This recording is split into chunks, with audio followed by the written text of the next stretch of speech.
তো সবাই আশা করি ভালো আছো। তো দীর্ঘদিন ধরে তোমরা আসলে অনেক কিছু শিখতেছো। তো আজকে আমরা যেটা শিখবো সেটা হলো উইন্ডো টাইপ এসি এর গঠন প্রণালী এবং এর এয়ার ফ্লোটা নিয়ে আমরা আজকে আলোচনা করবো। চালিয়ে দেখবো যে এটার ভিতরে আসলে কিভাবে বাতাসটা ফ্লো হয়। তো এর মধ্যে তোমরা কাজ করছো স্প্লিট টাইপ এসি, বেশিরভাগ কাজই কিন্তু স্প্লিট টাইপ বেশি দেখো, কারণ বাংলাদেশে উইন্ডো টাইপ এসির ব্যবহারটা প্রচলনটা কমে গেছে। বাংলাদেশে যারা বাড়িওয়ালা আছে তারা কিন্তু উইন্ডো টাইপ এসি লাগাতে দেয় না। কিন্তু তোমরা যদি দেশের বাহিরে যাও, যেমন সৌদি, দুবাই, কাতার, ওমান, মিডল ইস্ট পুরাটা এবং ইউরোপ, আমেরিকা, এই দেশগুলোতে তুমি গেলে পাবা উইন্ডো টাইপ এসির ব্যবহার ওইখানে প্রচুর পরিমাণ আছে। ছোট ছোট যে ভিলাগুলো আছে প্রত্যেকটা ভিলাতে প্রত্যেক রুমে কিন্তু উইন্ডো এসি গুলো ব্যবহার করে থাকে। তো উইন্ডো এসিটা বাংলাদেশে তোমরা যদি শিখে যাও, বিদেশে গেলে কিন্তু তোমরা যারা যেমন বিদেশে যাওয়ার পরিকল্পনা আছে, গেলে কিন্তু তোমরা এই ধরনের কাজগুলো পাবা। তো স্প্লিট টাইপ এসির ভিতরে যেমন তোমরা দেখতে পাও যে আউটডোর একটা অংশ, ইনডোর একটা অংশ, তো দুইটা অংশের সমন্বয়ে কিন্তু স্প্লিট টাইপ এয়ার কন্ডিশনার হয়ে থাকে। উইন্ডো টাইপ এসির ভিতরে একটা জায়গার ভিতরে সমস্ত কিছু স্থাপন করা আছে। যেমন তোমরা কম্প্রেসার,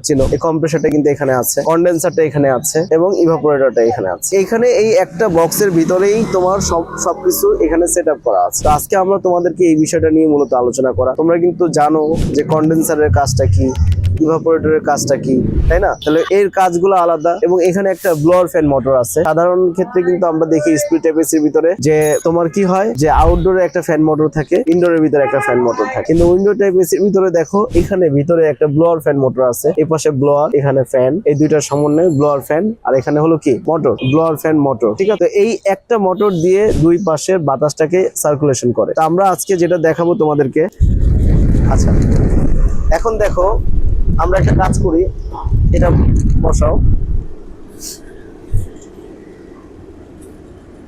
খুব সতর্কতার সাথে বসাবা। ওকে, একটা পেপার নাও। এটা হলো তোমার কক্ষের ভিতরে থাকে এই অংশটুকু, জাস্ট এই অংশটুকু কক্ষের ভিতরে থাকে, আর এই অংশটুকু কক্ষের বাহিরে থাকে। এটা কিন্তু তোমার উইন্ডো টাইপ এসি। উইন্ডো মানে কি? জানালা। এর মানে জানালার মতো কেটে এই উইন্ডো টাইপ এসিটা বসানো। তো আমরা দেখো এই ইভাপোরেটর অংশ এখন ঠান্ডা আসতেছে না, কম্প্রেসারটা স্টার্ট হলেই ঠান্ডা আসবে। এখান থেকে বাতাসটা কি হয়, টানতেছে। আবার এই বাতাসটা টেনে এখান থেকে আবার এখানে বের করে। আমি একটু পরে দেখাবো তোমাদেরকে, এই যে দেখো বের করছে, তাই না? তাহলে রুমের ভিতরে যে গরম বাতাসটা আছে, এই বাতাসটা এখান থেকে টেনে কি করছে, এখান থেকে ঠান্ডা করে বাতাসটা রুমের ভিতরে প্রেরণ করছে। তাহলে সেই একই বাতাস সার্কুলেশন করতেছে। কিন্তু আবার অপর পাশে কিন্তু যে কন্ডেন্সারটা আছে, এই কন্ডেন্সারটা কি করছে, উত্তপ্ত হয়, গরম হয়। এই গরম হলে এখানে যে ফ্যানটা আছে, এই পিছন থেকে প্রকৃতির যে বাতাসটা আছে, এই অংশটুকু বাইরে থাকে, প্রকৃতির যে বাতাসটা আছে, সাধারণ যে বাতাসটা আছে, সেই বাতাসটা এখান থেকে টানে। দেখো টানতেছে না, টানতেছে কিনা? আমরা ভিতরে ঢুকাবো না, ঢুকালে ভেঙে যেতে পারে, পাখাটা ভেঙে যেতে পারে, খুব সেন্সিটিভ পাখা। এখান থেকে বাতাস ঢোকে, কিন্তু এখান থেকে বাতাসটা কি হয়, বের হয়ে যাচ্ছে। কিন্তু দেখছো, বোঝা যায় কি যে বাতাসটা এখান থেকে বের হয়।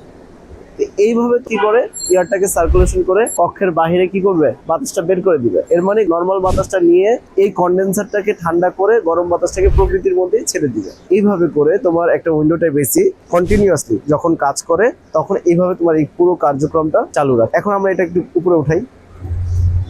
এখন দেখা যায় এই যে এখান থেকে এই যে বাতাসটা টেনে, দেখো তোমরা এখান দিয়ে দেখো, এই যে দেখো বাতাসটা টানতেছে না, এখান থেকে কিন্তু টানতেছে, খেয়াল করো, টানতেছে না, টেনে এখান থেকে কিন্তু বের হচ্ছে। হাত দাও, হাত ঢুকানো যাবে না, দেখছো যে বের হচ্ছে না, জিনিসটা কি বুঝতে পারতেছো? আচ্ছা, আমরা মেশিনটা অফ করে দিই। এটা কিন্তু তোমার কন্ট্রোল বক্স, এখান থেকে তোমার মেনলি পুরোটাকে কন্ট্রোল করা হয়। এটা সার্কিট সিস্টেম।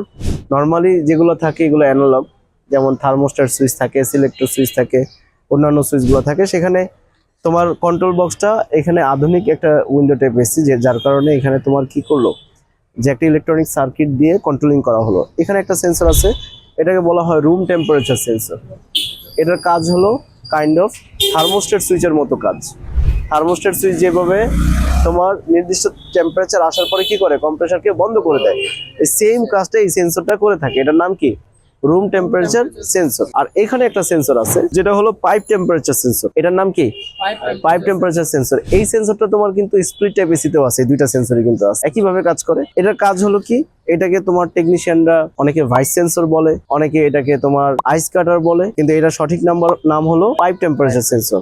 আর এটাকে অনেকেই বলে থার্মোস্ট্যাট সেন্সর, কিন্তু এটার নাম হলো রুম টেম্পারেচার সেন্সর। আমরা সঠিকটাও জানলাম, লোকালটাও জানলাম, কোনো সমস্যা নাই। তো এই যে তোমার যে সেন্সরটা আছে, কোন সেন্সর এটা? Pipe temperature sensor. এটার কাজ হলো যদি ইভাপোরেটরে ময়লা আসলে বাতাস সার্কুলেশন না করতে পারলে আইস জমে যাবে। যদি আইস জমে যায় তাহলে এই আইসটাকে কাটানোর জন্য এই যে তোমার যে সেন্সরটা আছে, এই যখন সার্কিট বোর্ডের ভিতরে সিগন্যাল দিবে তখন কম্প্রেসারটাকে সে বন্ধ করে রাখবে। বন্ধ করে রাখলে আলটিমেটলি বরফ কি করবে? গলে যাবে। সিম্পল জিনিস। তাহলে এই সেন্সরটার কাজ আর এই সেন্সরটার কাজ বুঝতে পারছো না? আবার এখানে দেখো, এখানে একটা কিন্তু সুইং মোটর আছে। সুইং মোটর আছে কিনা? এই সুইং মোটরটার কাজ কি? এই এয়ারটাকে ফ্লো করা। এখানে সুইং ব্লেড আছে। তাহলে এখানে এটা তোমার চেপার মোটরও বলে, সুইং মোটরও বলে। তো এই মোটরটার কাজ হলো এই সুইং ব্লেডটাকে বা সুইং লোভার বলে, এগুলো কি করে?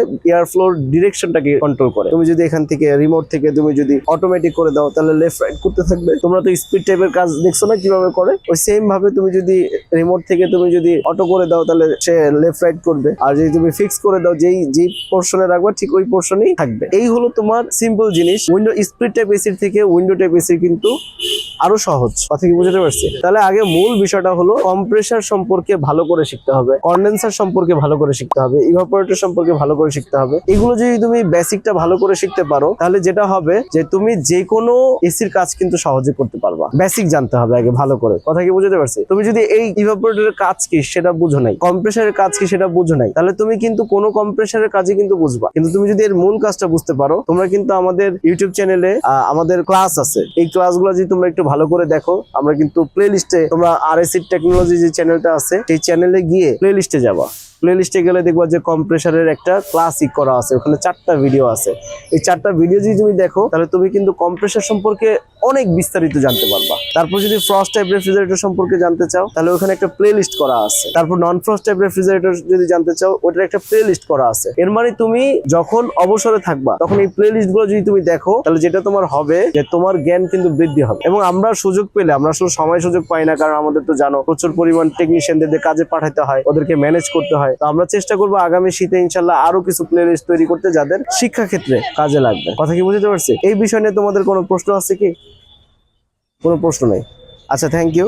তো আশা করি তোমরা এই পুরো গঠন প্রণালীটা বুঝতে পারছো। এগুলো তোমাদের কাজের ক্ষেত্রে লাগবে। তারপর আমরা তো নিয়মিত ক্লাসের মাধ্যমে ইনশাল্লাহ আরো শিখবো। ঠিক আছে, আমরা আমাদের এই লক্ষ্য, সেটা লক্ষ্যে পৌঁছাতে পারবো ইনশাল্লাহ। ধন্যবাদ। We are from